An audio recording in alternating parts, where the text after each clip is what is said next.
تمام داستان از جایی شروع شد که یک پسر جوان در ایرلند به نام بریندان گرین ساعتها وقت خود را در کنار کنسول‌های قدیمی می‌گذراند. شاید نمی‌دانست که یک روز به یکی از تأثیرگذارترین افراد در دنیای گیمینگ تبدیل خواهد شد. او با علاقه زیاد به بازی‌های ویدیویی به فکر ایده‌ای جالب افتاد. بتل رویال. ولی هیچ کدام از اینها به صورت معجزه‌آسا اتفاق نیفتاد. همه چیز از یک بازی به نام آرمادو شروع شد. بازی که فضای وسیع و آزاد آن به او ایده را داد که چه چیزی میتواند جذاب باشد. یک نقشه بزرگ که تعداد زیادی بازیکن در آن با هم مبارزه می‌کنند.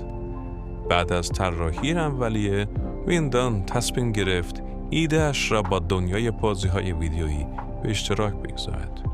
او در نهایت با تیم بلو هال آشنا شد و کار بر روی بازی پابجی شروع شد. بازی که در کمتر از یک سال تبدیل به یکی از محبوب ترین بازی‌های جهان شد که در لیست اول بازی‌های آنلاین قرار گرفت. اما موفقیت پابجی تنها به خاطر گیم پلی جذاب و طراحی هوشمندانه نبود.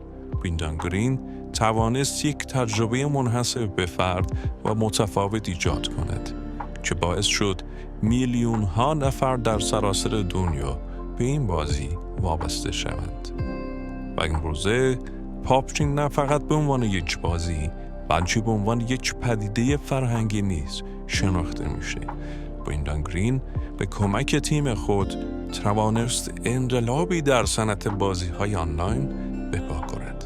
داستان او نشان می‌دهد که با تلاش و پشتکار حتی یک ایده ساده می‌تواند به یک موفقیت خیلی بزرگ تبدیل شود.